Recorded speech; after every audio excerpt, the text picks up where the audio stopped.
না অবস্থায় নাই এখানে কি গঞ্জামের সামনে আমারটা লাইভে দিতে পারবো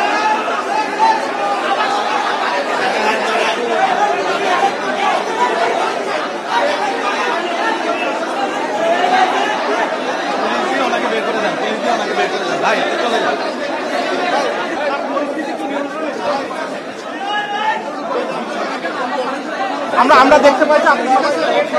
আপনি সবাইকে বের করে নিয়ে আসছেন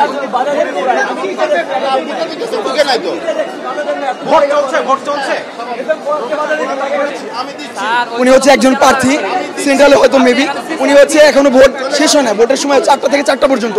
কিন্তু উনি এখনো মানে ভোট শেষ হয় না গা উনি আগে কেন্দ্রে ঢোকার চেষ্টা করতেছে আমাদের সুষ্ঠু যে নির্বাচনটা সুষ্ঠু ডাকসু নির্বাচনকে সে বানচাল করার চেষ্টা করতেছে আমরা যে সে বলে আমি একজন প্রার্থী আমি ঢোকার রাইট রাখি তাহলে আমরা বলবো আমরাও প্রার্থী আমরাও ঢোকার রাইট রাখি এখানে 17 জন প্রার্থী আছে 1700 প্লাস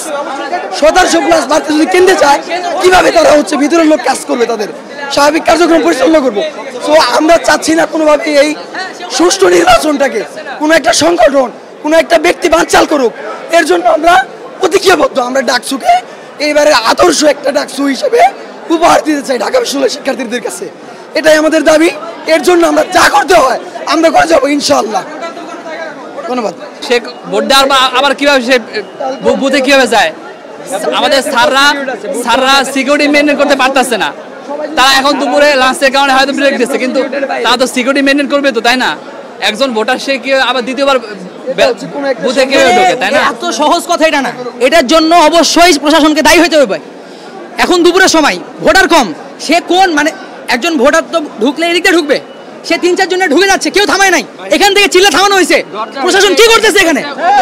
প্রশাসনের তো কোনো ভূমিকাই ছিল না চিল্লানোর পর প্রশাসন আসছে এটা কি মানে মামুলি খেলাধুলা পুরো বাংলাদেশের যে আবেগ সে আবেগকে প্রশ্নবিদ্ধ করতে যাচ্ছে এভাবে প্রশ্নবিদ্ধ করে নির্বাচন বানচাল করার উদ্দেশ্য নিয়ে একটা গোষ্ঠী কাজ করতেছে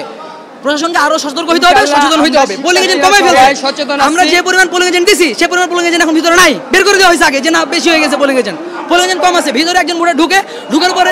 10 মিনিটের বেশি সময় পরে বের হয় আরো অনেক পরে বের হয় সে কি করে ওখানে বসে থাকবে একজন ভোটার ওখানে বসে থাকতে পারে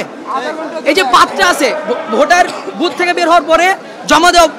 অব্দি একটা পাত আছে এই পাতে তো কোনো মানে ক্যান্ডিডেট অথবা অন্য কোনো পার্সন ভোটার ওখানে বসে থাকতে পারে না ওখানে বসে আছে এটা এই খবর আমাদের কাছে আসতেছে